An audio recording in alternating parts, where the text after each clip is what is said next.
And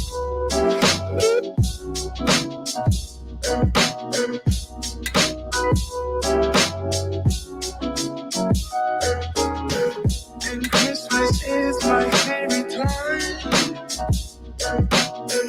And Christmas is my favorite time of year. And Christmas is my favorite time. And Christmas is my favorite time of year.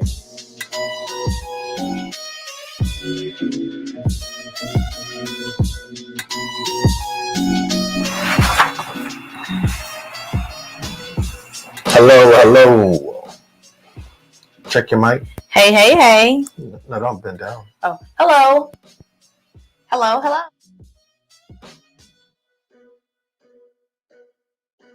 And Christmas is my favorite time.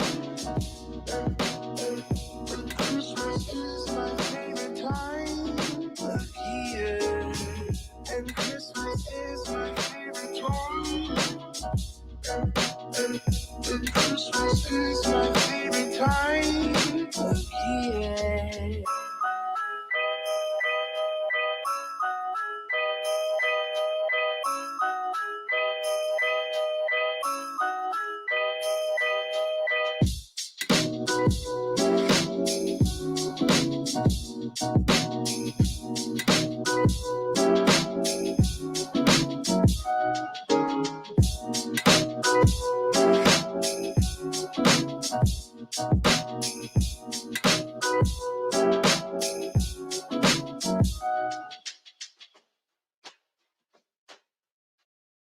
Hold up, I am on my way. I'm in motion. Let's go to the ocean. Yeah, let's go outside. We can hang out on the beach without freezing. Yeah, isn't that amazing? In Christmas times, we'll be chilling and having a good time. Doesn't matter if the snow is falling or the windows in the rain is pouring. It will always be Christmas in my heart. But this year I wanna hang out with my friends and family, making angels in the sanctuary. Doesn't matter, it's Christmas in my heart. And I can promise Santa's coming to visit. No, he wouldn't miss this in Christmas times. Oh, and the sun said it is just getting better on a blanket with the skyline painted in blue. Ooh, yeah, that's what we do. We'll be chilling and having a good time. Doesn't matter if the snow is falling or the windows in the rain is pouring. It will always be Christmas in my heart. But this year I wanna hang out with my friends and family, making angels in the sanctuary. Doesn't matter, it's Christmas in my heart. Here we go. All right. Dance, Now this Christmas, we're gonna dance. We're gonna dance. Come on. Dance. We're gonna dance. Have a good time. Dance. All night long, we're gonna dance. Have a good time. I think Santa's gonna come and join us in this song. Doesn't matter if the snow is falling or the windows in the rain is pouring. It will always be Christmas in my heart.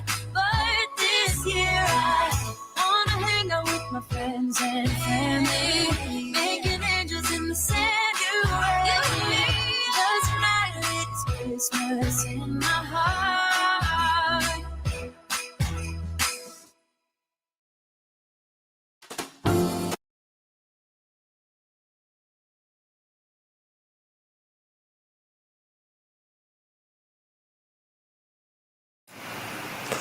Hello, everybody. Let's make sure our mic is hot. The mic Mic is hot. The mic is hot. How are you all doing today? Good evening. Welcome to another show. It's been a little while for us. It has. I've been getting some teeth work done on myself, so that's why we took a little break from the show. Yes, well, dental work that turned into not necessarily a lot of dental work, just a lot of recovery. Right. Yeah, it took a little bit longer than I anticipated, but we are back. We're back at it. So this is our Wednesday show. On Wednesday, we cover a different region throughout the area. My name is Abraham Walker, and this is Crystal Walker, my wife. We're a husband and wife real estate team focused on the Northern Virginia area. So today's show, I'm going to talk to you about some numbers from the Northern Virginia overall market. Since it's the beginning of the month, I want to talk to you all about what's going on in the overall market. We're also going to talk about buying a home during the winter season. There's some things you want to look out for when you are buying a home during this time of the year that is not prevalent or is not really an issue when you're looking at houses during the fall, spring, any other season. And then Crystal's going to talk to you all about some things to do in the Fairfax County area, as well as some newsworthy items or some things that are happening in the news in Fairfax County at the moment. Excellent. So first of all, let's talk about buying a house in the wintertime. So the leaves are down, the trees are bare, and houses don't look as nice as they would during the spring or summer season, right? So one of the things you want to look for when you're out looking at houses during this time of the year is you want to see what your house backs up to, right? There was, I guess like 6 years ago, there was a property that I went on a listing presentation for in, I believe, Centerville, and it was right before fall really kicked in. So the house looked amazing. The backyard looked amazing, wonderful. And then the client had to do some work on the property, so we're gonna have to meet again, probably like 2 months or so closer to the winter time. Fast forward, we have our winter meeting, and the trees are bare in the back, and the yard looks a hot mess because the house actually backs up to Fairfax County Parkway. So during the spring season, you can't see the Fairfax County Parkway because the trees block it, right? And because the trees block it, the house is more or less more valuable on the market at that time because most buyers are not going to go through the woods to see. It's more marketable at that time, yeah. Exactly. So when you're looking at properties right now, you want to go into that backyard, especially if it faces if there's like a treed or forested backyard. Go into that backyard, see what's back there. I would actually say see what's back there any time of year. So if you have a tree-lined backyard, especially in the spring and summer, I would say go take a look back there because, had that house come on the market in May. That's true. The buyers would never know that the house, and that's not necessarily something that has to be disclosed because we all have access to maps. That's true. And so that's not something that I think has to be disclosed to the seller within a listing. Disclosed by the seller within a listing. That's true. The next thing you want to look out for when you're buying a house in wintertime is that, right now it's 7:00 p.m. Eastern Standard Time. It's getting dark here at 4:30.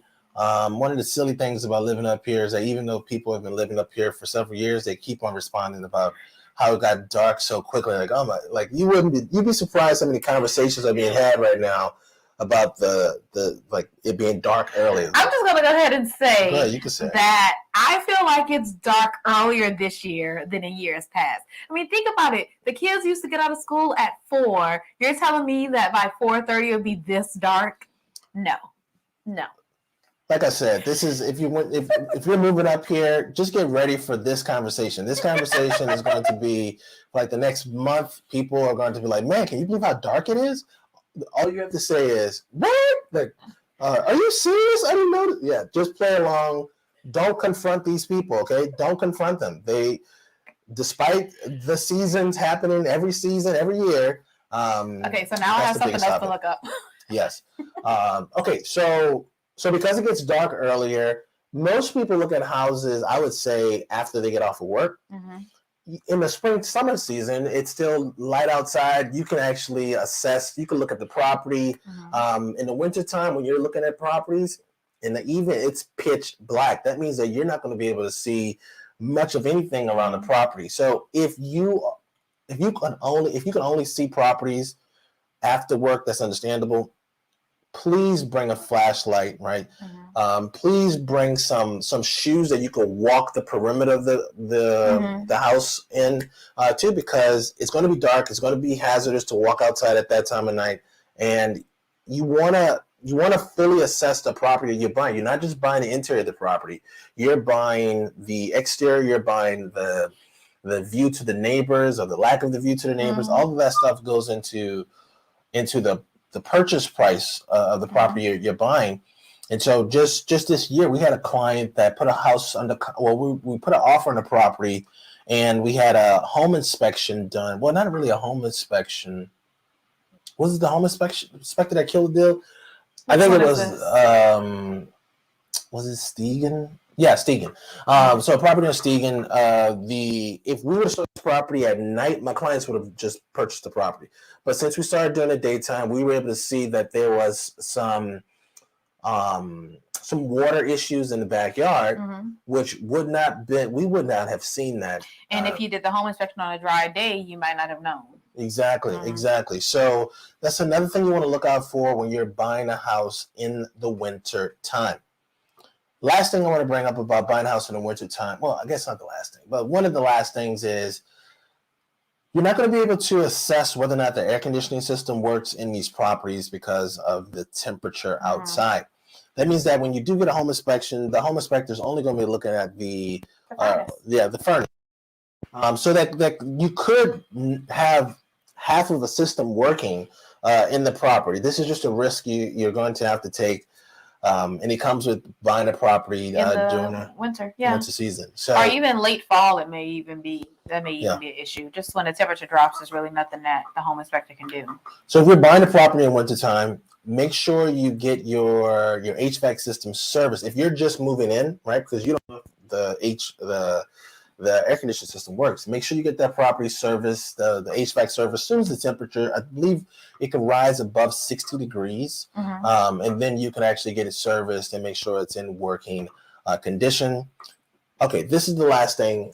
We don't have too much snow, but when we do have snow, it snows a little bit, and sometimes people don't remove the snow from their driveways, from their sidewalks when we're looking at properties at that time.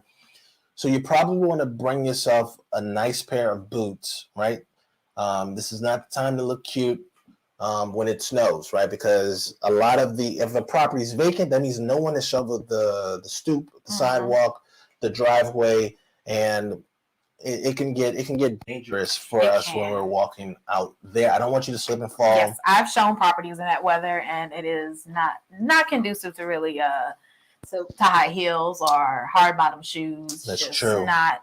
Lesson I learned my first year here. That's true. So if it's snowing when you're going to look at properties, make sure you just have some boots in the back of your car, or just get ready for an adventure. Right? And that's it. So that's everything I want to talk to you all about buying a house in the winter season. Buying a house in the winter season is an advantageous time for buyers because we don't really have that many properties. We have less properties come on the market in the winter time.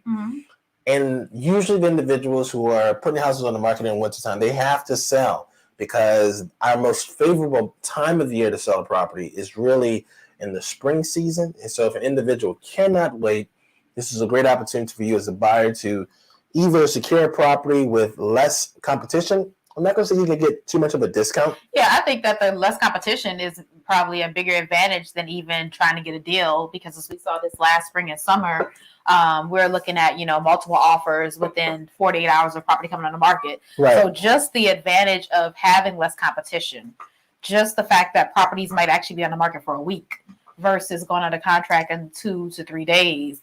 that's an advantage over people who are going to begin looking in April. That's true. That's true. And the spring market here starts in like February, March. So it's not even traditional springtime. The spring market starts as soon as the weather warms up a little bit. So really you're looking at December, January, maybe a little bit of February as our winter market. Exactly. So if you're riding around communities right now, you see a lot of contractors or construction trucks outside of properties. Those properties are actually being renovated or updated to come on the market in the springtime, right? So this is the time of the year when sellers who know they're going to sell in the spring, they're doing a lot of their honey-do list, right? And some of their major renovations. Maybe they'll do those right before, if they go on like a trip during the Christmas holidays, get some of those big projects out the way. So that's it as far as buying a house in the winter time. Let us know if you have any comments or questions. Post those down below, and in between these different sessions, we will answer any comments or questions that you have. Let's go to the chat. I don't see anything at this time, so let's go on to the numbers. Okay. So you said we're actually going to go over Northern Virginia as a whole, not just Fairfax County today? Yeah, we'll do Northern Virginia as a whole, just because we rarely talk about Northern Virginia as a whole, even though if you're moving to this area, you've already probably decided what part of Northern Virginia you're going to move to. So you may not find this as helpful, but this will give you an idea of how the overall market is doing, right? Because if you're investing into this area, you're probably going to drop $500,000 easily, right? Yeah. And so you want to know how well the area that you're investing in is faring at this time. So first off, with the Northern Virginia numbers, let's talk about the top 10 sales. To find out what are the top 10 sales, there's actually going to be a link in the description on tomorrow to an article I'll have on our website that'll have all of the sales. So if you love looking at luxury properties, or if you just like being nosy, that information will be on our website. So look for that description on tomorrow. Okay. So for the top 10 sales were all purchased with cash. So 40% of the top 10 sales, and the number one sale was actually sold for $15 million. 4 of those were sold with the buyer used cash. Is that surprising to you? Yes, that's surprising to me. That it's surprising to me when homes that are $600,000 sell for cash. So these multi-million-dollar, and I'm sure they're all multi-million-dollar, at least one plus, right? Yeah. They are. I believe the cheapest property, the lowest property on the top 10 list was like $3.4 million in Old Town. Okay. I guess it's not as surprising for me that these individuals in the luxury market are using cash to purchase these properties, because it's sometimes to get a loan on a $15 million property or $10 million property. So usually individuals in that price range already have access to capital. And when they say cash, it could be a note from the bank that comes directly from their bank, and it's a loan. They have different means, but I just thought it was interesting that 40% of the homes in the top 10 were all cash. 6 of the homes in the top 10 list sold under 30 days. Oh, no, that actually is surprising. Under 30 days, right? So even if you're looking in the $3.3 million price range, you still, you don't have that much time. There's competition there. So was there an area that was like that you saw multiple transactions in that top 10 list, or was it pretty much throughout the entire Northern Virginia area? Well, kind of spread out. No, it was spread out. 8 of the 10 sales were in Fairfax County, and then 6 of those sales occurred in McLean. So this is just more evidence that people in McLean have more money than the rest of the county. McLean has some beautiful homes, and so if you're looking at that $3 million plus range, you're probably looking in the McLean area, and there's plenty for you to buy up there, right? 6 transactions last month alone in that top 10 list. So now let's talk about like the overall numbers. Arlington's units sold were actually up 30% from last year. Oh, wow. Yeah, 30% from last year. And last year was a banger of a year as well. Mm-hmm. City of Alexandria was up 13% as far as number of transactions.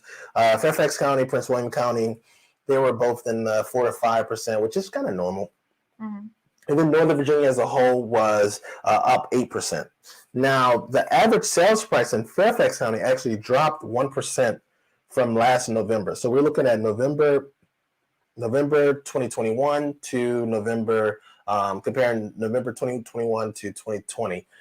And a 1% drop in November for Fairfax County isn't that big of a deal, I would say, because prices last year were appreciating at a much faster clip in the third and fourth quarter. Mm-hmm. So we are starting to see like a much more traditional market at this time. So any decrease that we're seeing right now, it shouldn't be that alarming, especially as we go into December. I think December is going to also be another slow month as far as transactions are. I agree. But Prince William County's average sales price is actually up 11%. So Prince William County is a attractive market for a lot of buyers because of its sales price, right? It's the lowest average sales price in the Northern Virginia region.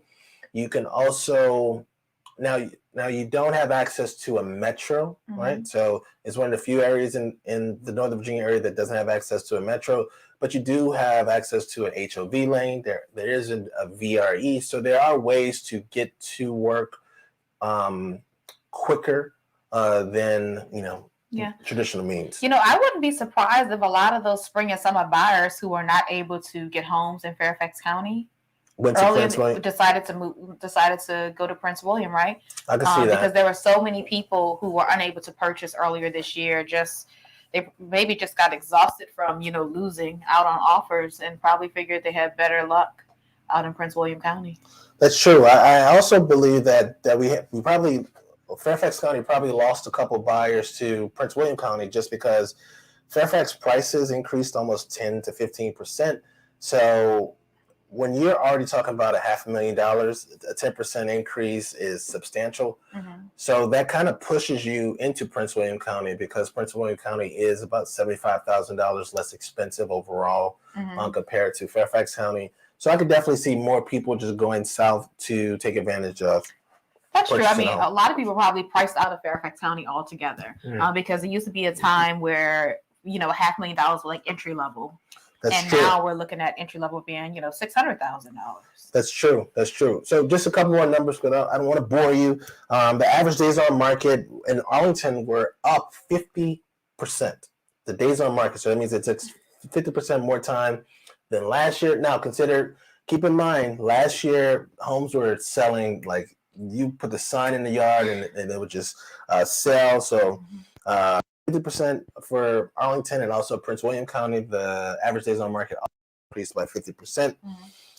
The seller closing costs. Now the seller closing cost has increased in all four of the areas that we target or that we cover on this channel, which is Arlington, City of Alexandria, Fairfax County, and Prince William County. So seller closing costs or seller subsidy, this is a percentage of the proceeds that actually helps to reduce the buyer's expenses or cash to close at the closing, right? Now this does reduce the seller's take home amount, but it also it keeps the prices of property at I don't want to say inflated level, but the price that you see isn't necessarily the price that this isn't what the seller got to put into their pocket. So we have a couple clients right now. We're having this conversation about seller closing costs, seller subsidies, because we are starting to see seller subsidies increase, right?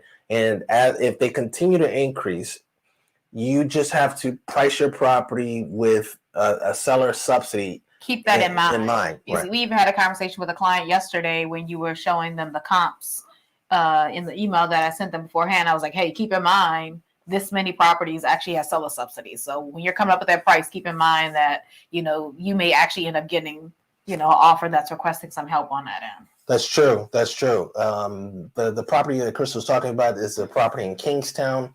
and I believe like 3 of the 7 closed transactions had closing costs. right. Seller subsidy, yeah. So this is just something that if you're selling the property right now and a lot of buyers are asking for seller subsidies, then it's something that you need to keep in mind, need to consider as an option. Now, we've had clients sometimes, especially seller clients, get upset about the fact that a buyer is requesting seller subsidy, like there is like some personal agenda that the seller When I bought it, believes. I didn't get any closing cost assistance. Right.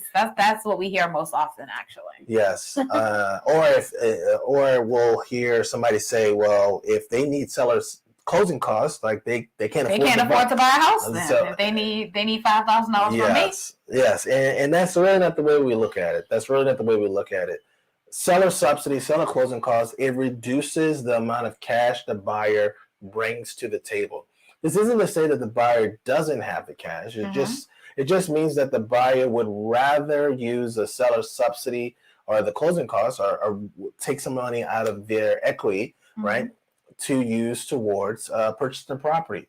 This is just a transaction. This is just a negotiation. You just want to look at, if you're a seller, you just want to look at your bottom line. If you're a buyer and you don't necessarily have as much cash, or you want to protect your cash you currently have, then this is a great time to be in the market, because we are starting to see seller subsidies or selling closing costs increase at this time. Last number I just want to bring to your attention, that the sales price to list price ratio, this is the number that tells us how much people are purchasing the properties compared to how much sellers are coming on the market. In Prince William County, the sales price to list price ratio was at 100%. So that means that buyers were offering sellers the asking price. The list price. So just keep that in mind. If you're buying a property in Prince William County right now, you may be able to get some seller closing costs or seller subsidy, but you may have to increase the price or pay the list price, right? Last thing I want to talk about as far as the numbers are concerned is we always like to do a little segment talking about VA buyers or members of the military and how they are buying properties, because a lot of people who watch this channel are in the military, military personnel, and they're relocating to this area, and they just want to know, where are other military people living at? So a third of all of the VA transactions in November purchased in Prince William County. Yes, a third. 1/3 of all the transactions occurred in Prince William County, and then the other third purchased in Fairfax County, right? So that's not that. I guess if you know more about the area, you'll know that Prince William County is a more affordable area than Fairfax County is slightly more expensive. But then when you get into the city of Alexandria and Arlington, that's a more expensive area. So it makes sense that we would see more military personnel choosing Prince William County and Fairfax County. Prince William County is also between 2 military bases. You have Quantico, and then you have Fort Belvoir. So that means that you'll have military buyers going in both directions. Yeah, exactly. So that makes sense. And then Fairfax County is the largest region or area in Northern Virginia. So there's just a lot to choose from if you're in the military. Or in general, I want to say you can combine those other 3 areas and you still would have a larger population in Fairfax County than if you combine Prince William, City of Alexandria, and Arlington. So that makes sense. That's very true.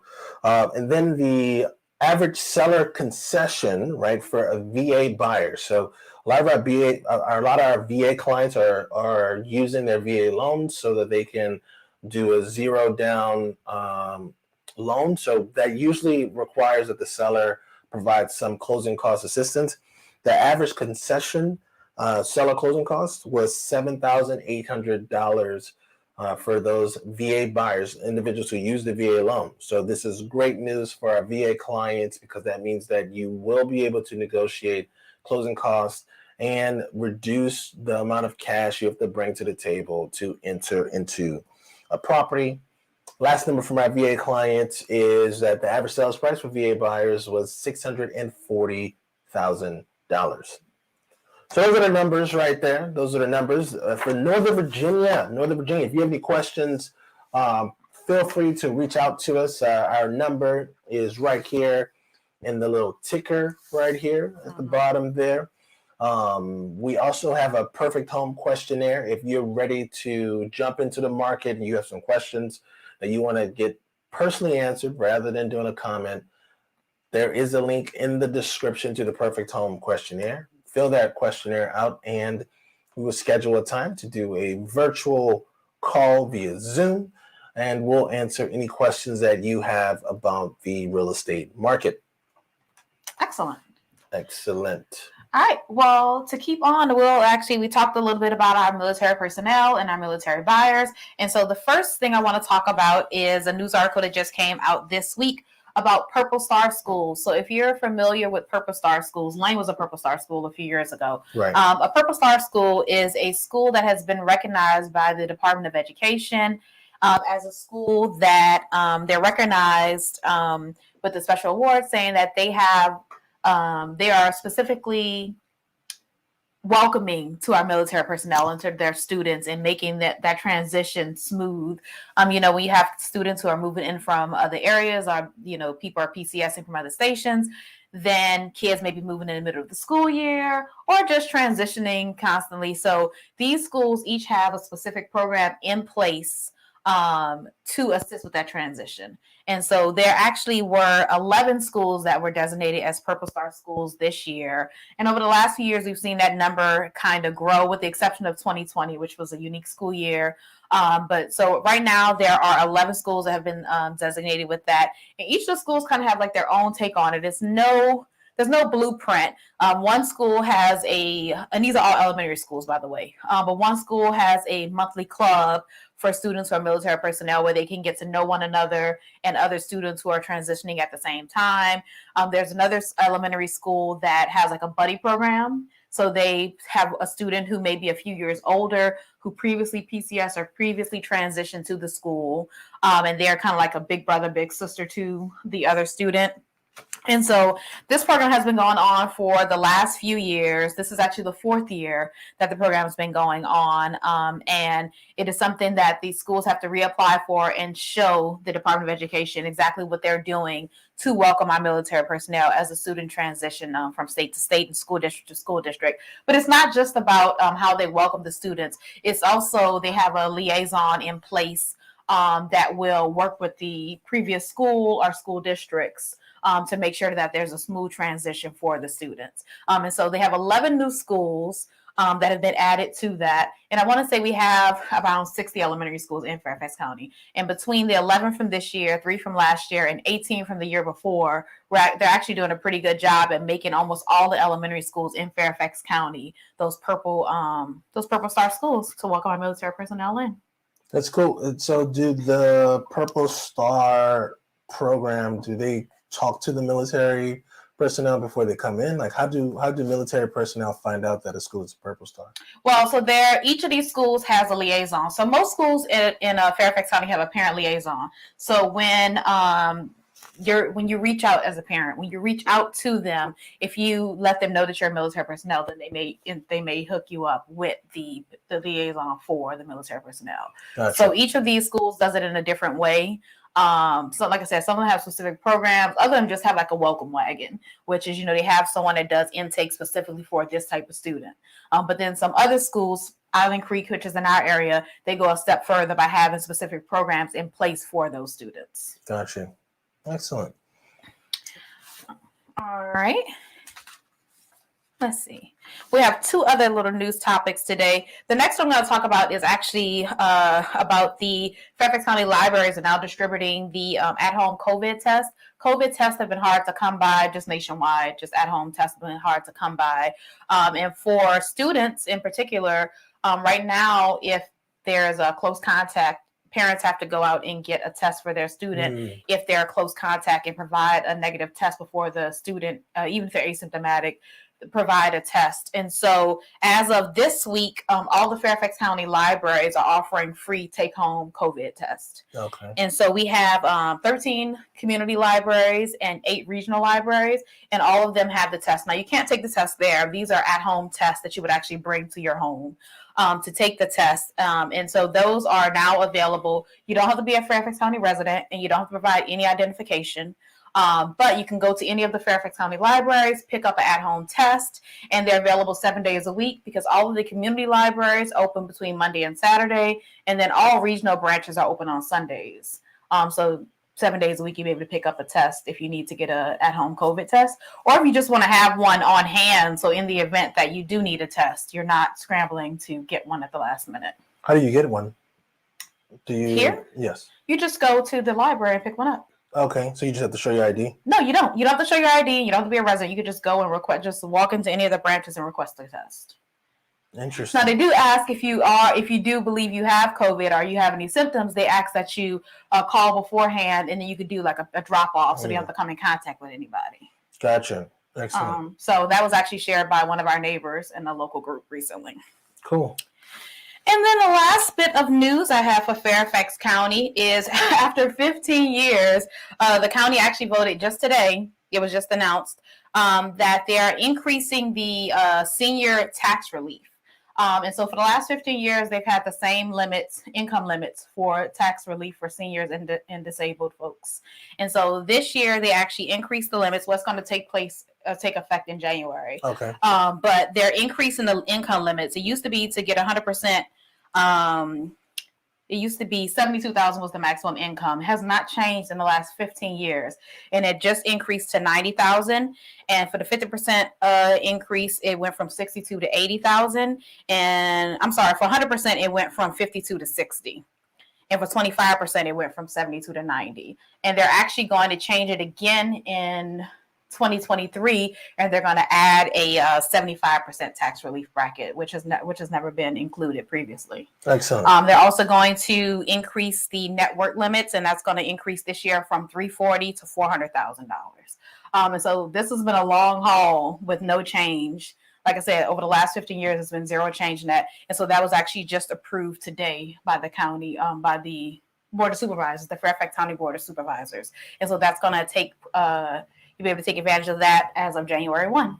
Excellent. That's good news for our senior residents. It is. Maybe that makes Fairfax County. Abraham and I always talk about how, we frequently have clients who are relocating, older clients who are retiring, who leave Fairfax County. And, with the cost of living here, it can be pretty pricey to stay here if you're retired. So hopefully that gives some relief to some of those seniors. That's true. Keep some of our senior citizens in the area a little bit longer. Mm-hmm. Yeah, that's good news. Absolutely. So the area we're going to talk about today for our area spotlight is West Springfield.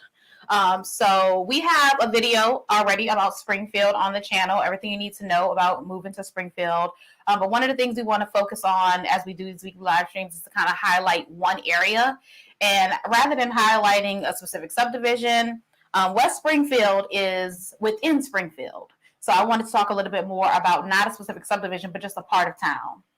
And so West Springfield is an area we're pretty familiar with because it is an area that people who start off in Alexandria, in Fairfax County, Alexandria, right. We see a lot of people move to West Springfield, particularly when they have families. A lot of times people start out, you may move to an area like Kingstown when you are newly married or younger. Maybe you have kids, but maybe not school-age kids yet. Right. And so as those kids get older, we've had friends and people that we know decide they wanted to move into an area, maybe with a better, a higher-rated school. So we see people move to West Springfield because there are a number of highly rated elementary schools in West Springfield. There's West Springfield Elementary, Rolling Valley, Sangster. So just a lot of Orange Hunt, yep. Just higher rated elementary schools in that area. So we may see some families relocate to West Springfield. And then again, when those elementary school age kids, so maybe you decided to stay in a Kingstown or Island Creek for elementary school. But then as they move into secondary school and middle school, a lot of parents start to consider, maybe moving to an area with a more highly rated school. Right. And so that's really where we see the people leave this area, is during that middle school, high school transition period. And so a lot of people move to West Springfield because it's not that far. So maybe doesn't necessarily add so much time to your commute. And the prices I don't think are too different maybe for the price that you would pay for a townhome here, you could probably get a single family, again, older home. But you can get a home in West Springfield, and it's not too far from this area that they're already in. I would say that, yes, I think that there are some properties that are lower or similar price, but if you're going to buy a single family in West Springfield, then you're really somebody who already in the Kingstown area, you're already at the top of the price range to begin with. So I think it's really for individuals. If you're in that 700,000 price range, then you're staying in Kingstown means that you get a 2-car garage townhouse. And you're going to get an older single family right? In West Springfield. Now, and also we find a lot of people, at least what we experience, right? Because our sons are 11 and 13, so they're in 6th and 8th grade. We saw a lot of people start to make the move to West Springfield when their kids were in 3rd and 4th grade, because they realized, either they couldn't deal with the ratings of the schools, and they just wanted more security as far security and comfort that comes with knowing that the entire ecosystem has highly rated schools. And so we started to see more people just leave around that time period, because the challenge if you have kids, I'm just talking to people who have kids. If you have kids, if you're going to move, or if you're thinking about moving, it makes much more sense to move quickly, so then your kids could have friends throughout the life of their kids, throughout the life of their school time, right? So if you make the move when they're in 7th, 8th grade, there's going to be a lot more resistance from the kid, right? So make the move when they're in 3rd or 4th grade and they don't really know what's going on, right? That's what we saw a lot of our friends in this area. I agree. I think that at the same time, some people do wait until the kid goes to middle school, because when you're transitioning to middle school, you have to realize that 5 or 6 elementary schools feed into this one middle school. So there are a lot of new faces. And so it's not the same thing as, moving in the middle of 10th grade year. That's true. Because there are a lot of new faces, because just in West Springfield, as I said, you have West Springfield Elementary, Rolling Hills, Orange Hunt, Sangster, all of those elementary schools are going to feed into West Springfield Secondary. Right. So that still gives the kids an opportunity to not necessarily have to feel like the new kid, because come 7th grade, we're all the new kid. Yep. And so West Springfield is an area that a lot of people consider. Again, as I said, prices are pretty similar, or close to what we see in, let's say Fairfax, Alexandria. The average sales price is $640. But you want to keep in mind that average sales price includes townhouses, condos, and single families. That's not a breakdown of the individual types of homes. If you want more details or more specifics about the different neighborhoods in West Springfield, the different prices, we do have that Springfield video that will be linked down below that you can take a look at. And it actually includes a driving tour of some of those different neighborhoods as well. We go into details about the amenities and what's available. West Springfield is, to me, it's an option for a lot of people who live in other parts of the county, and they want to, like I said, move into a different part of Fairfax County. I think it has a little bit more of a rural feel to it than, say, this area. It's much more suburban. I wouldn't call it rural. You know what? I struggle with that, because I feel like, to me, we've talked about this. I struggle with that because, to me, this is the suburbs. To me, I can see that. I can see that. And so when I think of over there, I really do think of there's not much. It's outside of strip malls and things. Although there are a few things to do, most of them outdoor activities. Right. In West Springfield, a few that we really enjoy, like Hidden Pond is in West Springfield. That park, right? The one we take the boys to, yeah. So that's in West Springfield. Go Ape, which is really big with kids. Which is like an outdoor adventure park with zip lining and things like that. So there's some things to do. I just think that options are a little more limited as far as things to do. I could see that. I mean, but still, West Springfield is a suburb, because it's a bedroom community. There are no businesses, right? You're not going to work. You're not going to live and work in West Springfield. Okay. So really, the community just exists to sleep. Right, and then you go to work. So I would say that it's less urban than the Kingstown area, but even Kingstown is suburban when you come to somewhere like Old Town or parts of Arlington. I like what you said. It's a bedroom community, so maybe it's not rural. Maybe that wasn't the right wording. So it's a bedroom. Middleburg is rural. Like what is Middleburg? I've seen that's the thing. Forest? Because we talked about this when we were doing the driving tour for the Burke video. I really feel like Burke and West Springfield, because there's like less fewer creature comforts. Not to say that they don't exist. I do feel like it's more of a rural feel. Wait, but what is Middleburg? If Middleburg has to be rural. Okay. You make a good point. Yeah, you make a good point. There's like huge. I mean, if you go out to West Springfield, there's lots of trees. But there's not that much space between people's houses. I mean, it's very compact. Okay. Yeah. So West Springfield is not rural. It's not. There's a Whole Foods. There is a Whole Foods. There's a Whole Foods. There's several red lights, right? I mean, there's a commuter lot. I mean, there's all kinds of things. Oh, you know what? If you do go to our Springfield video, there is a correction or update I want to make about that video. We mentioned the Springfield Franconia metro station as a place that you would most likely go to get on the VRE or the metro. There's also another VRE in Burke. If you're in West Springfield, you'll most likely go to that VRE if you're doing the VRE thing. Okay.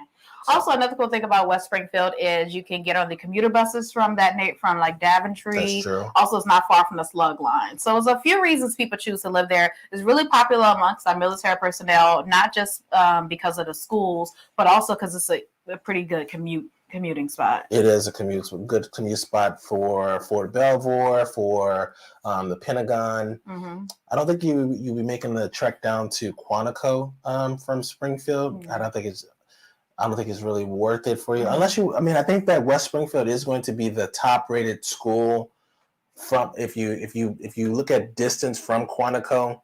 That might not be true because Robinson and Lake Braddock yes, that's true. And also Woodson. So That's it really true, just depends. Yes. It would depend on your location. That makes sense. Yeah. Excellent. Anything else about West Springfield? That's all I have about West Springfield. Perfect. So now we're going to talk about things to do. If you have any questions for us, this is a perfect time to pop those questions down in the comment section. Let us know where you're listening or watching this video from, where you're located, where you're at right now. Are you here? Are you in Northern Virginia? Or are you somewhere else? We've been getting a lot of people from overseas. Yes. A lot of people from overseas watch these videos. So That's thank true. you. And if you are watching from there, good morning. Yes. Thank you for watching. All right, so next up, we're going to talk about a few things to do. I wanted to talk about a few things. I find that... You want me to put the screen up now? Yes, absolutely. I didn't know if you had that queued up for me. Thank you. I find that during this time of year, there's so much, with Christmas, and I really wanted to try and focus on a few different things this time. So I did not include just holiday things. I actually included a few other things as well. But first up, we're going to talk about the Mount Vernon Candlelight Tour. So that has been going on since this past weekend, and there are 2 more weekends to check it out. So you can either go the 10th, the 11th, or the 19th. There's going to be the Candlelight Tour at Mount Vernon. It's a guided tour. So if you're a member, all the more reason to check it out because you get a discount on entry. So that's going to take place, like I said, the next few weekends. So you can actually view, they're going to have some themed Christmas trees when you first get there. It's at the Fort Orientation Center. You can learn about the holiday traditions that, were taking place in the 18th century here in Virginia. They're going to be telling Christmas stories and have their costume actors there. So they're going to portray George Washington's family, his friends. They're also going to have enslaved staff as well. So they do the full gambit. If you've been to Williamsburg, you've kind of got that feel before of how they have the actors in full dress doing that. And so they're going to have a walkthrough with lanterns throughout the area, and they're going to stop by the slave quarters, the outbuildings, as well as George Washington's mansion.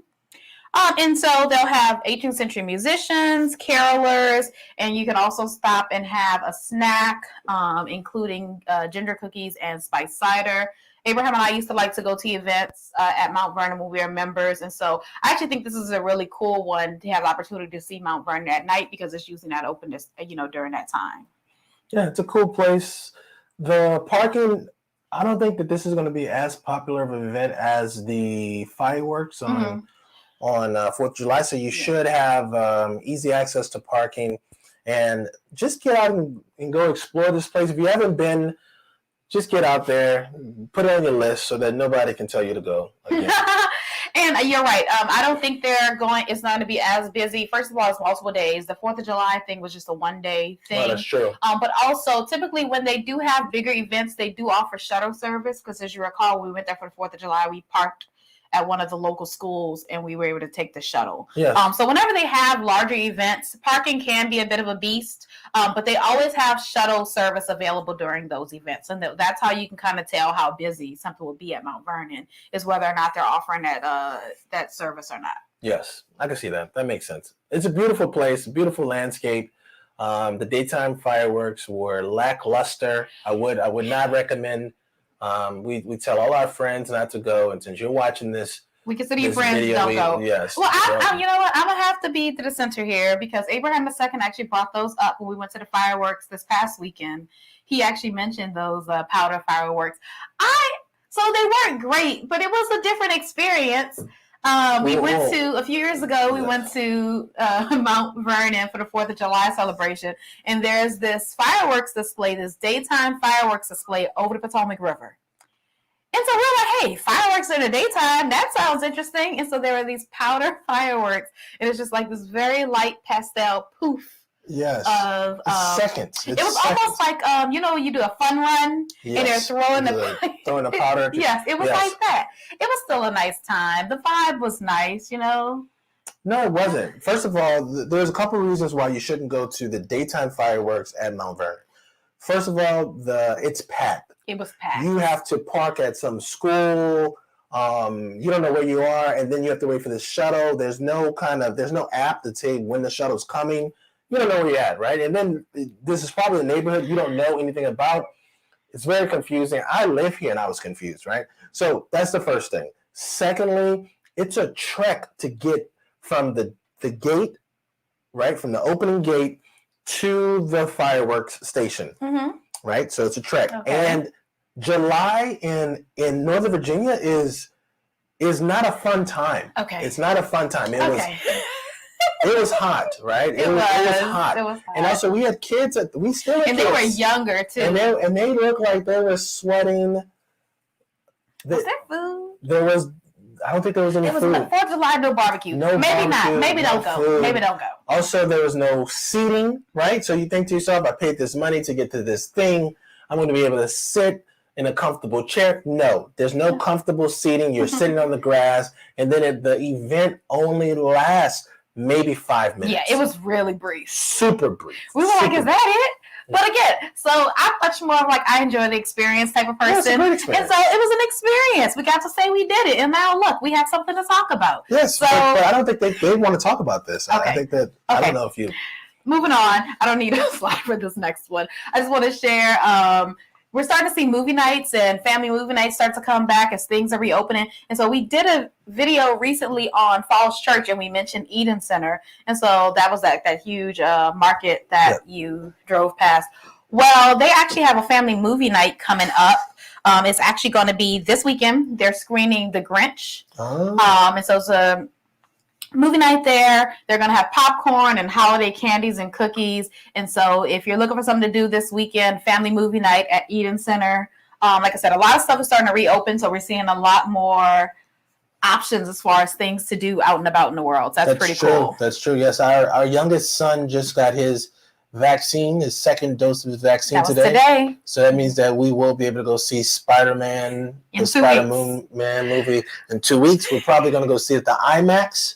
Probably go to the IMAX. Do you think we should go to the Chantilly one? Yeah, we're gonna go to the Air and Space Museum. There's an IMAX theater there, so we're gonna go there. So we're gonna go there and go see that. This should be amazing. Are you all Marvel fans?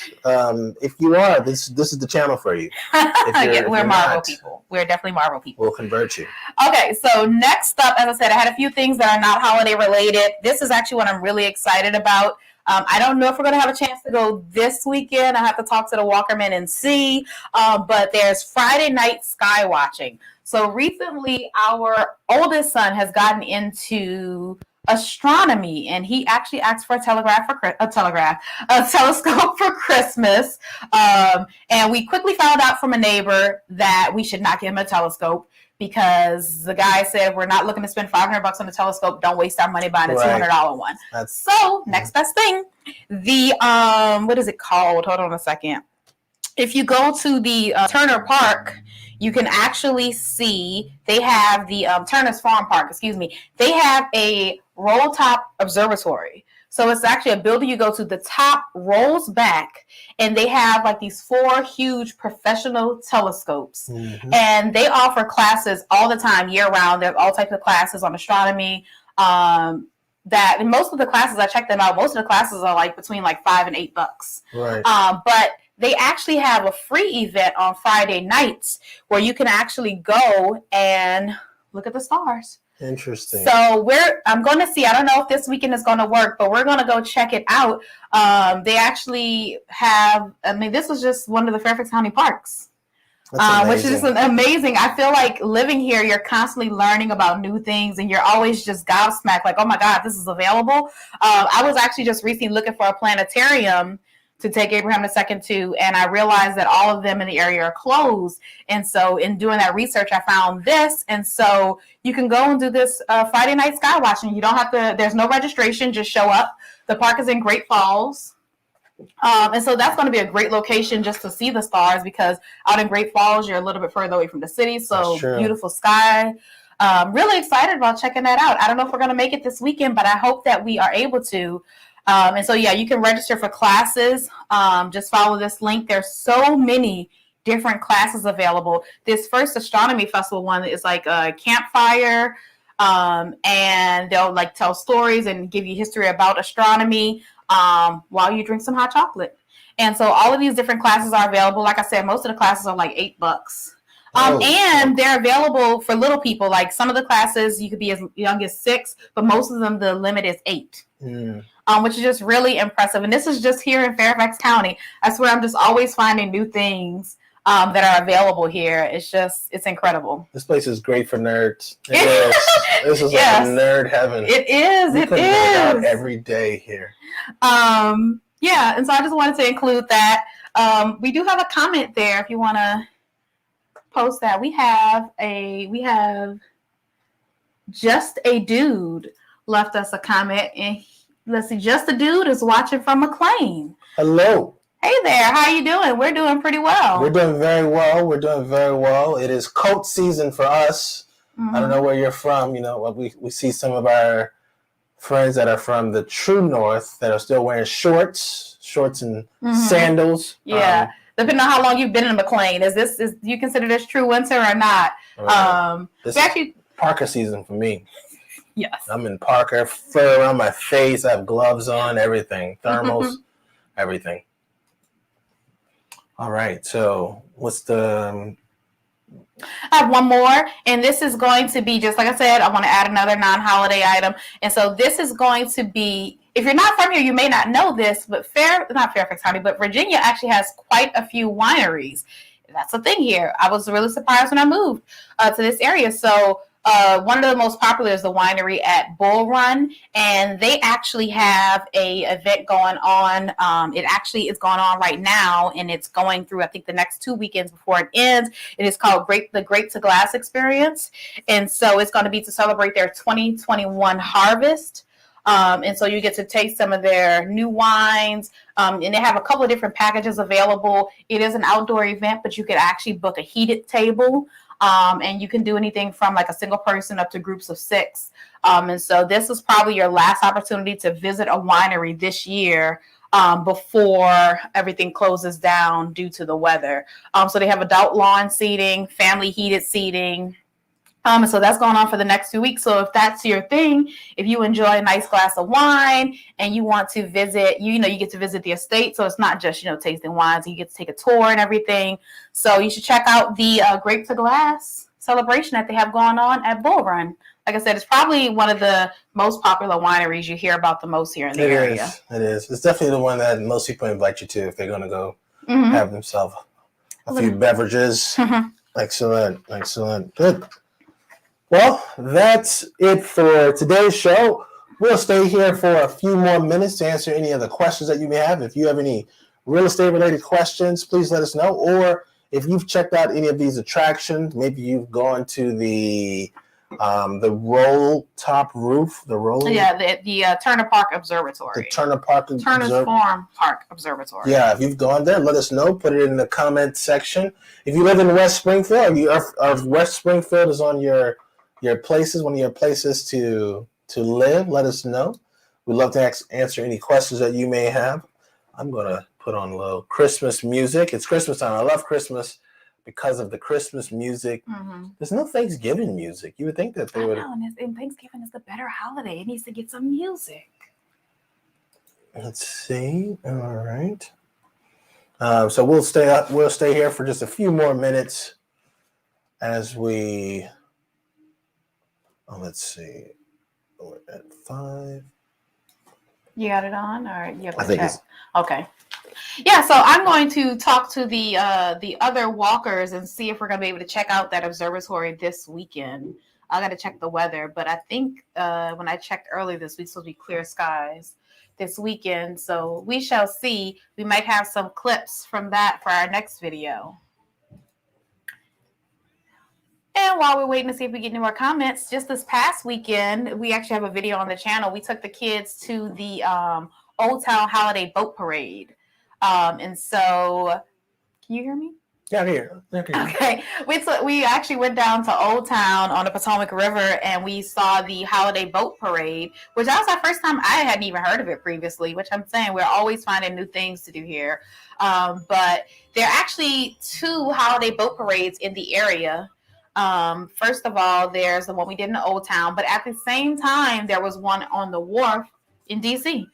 And so I want to say there were like 50 boats. At the parade? At the parade, yeah. And so there's contests to see like best decorated, and I don't know how many Santas we saw that night, but it was plenty. Theme floats. I'm so New Orleans of me. Theme boats throughout it. It was really cool. And since we were on the Potomac, we got to see the fireworks at the wharf. That's true. We're on the opposite side of the river. We'll probably go to the wharf to see the fireworks this weekend. Okay. Because it happens Saturdays from 5:30 until 5:45, and it was a nice. It was long. I feel like it was longer than 15 minutes. It was a decent fireworks show. I mean, it was something that would rival like a New Year's Day. That's what I told the kids. I told them, I said, well, maybe we don't need to do fireworks because I feel like this was it. Excellent. Good. So it looks like we don't have any other questions. So thank you so much for joining us for another show. There will be a link in the description on tomorrow to get more information about the market stats that I shared earlier in the video. If you're coming to the replay session, thank you so much. Please leave a like, a comment, and subscribe to the channel. My name is Abraham Walker. Our contact information is right down here somewhere, right down there somewhere. This is Crystal Walker. We're a husband and wife team helping people in the Northern Virginia real estate market. And that's it for us. Peace.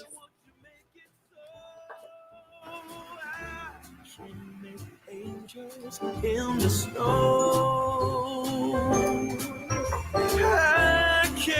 Someone just commented something.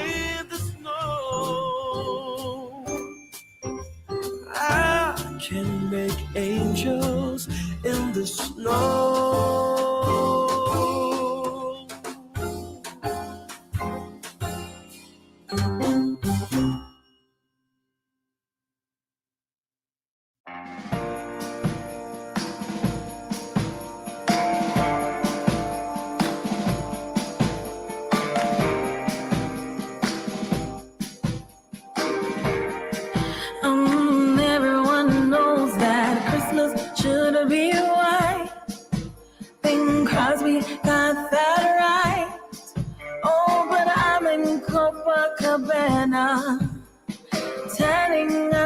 a Santa, but I'm getting on a plane, a boat, or a train.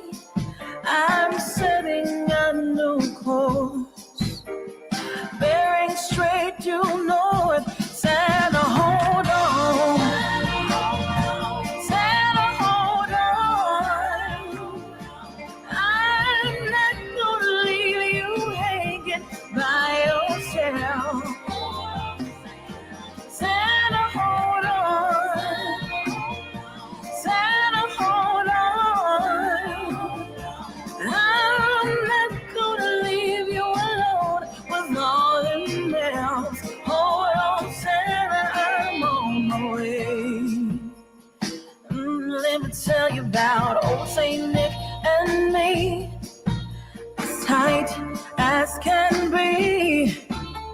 It's been that way forever. Guess we're shapes that go together. Everyone can use a little vacation, even if life on the North Pole is cool. But don't worry, my dear hubby, I'm making my way home to you. So Santa, hold on.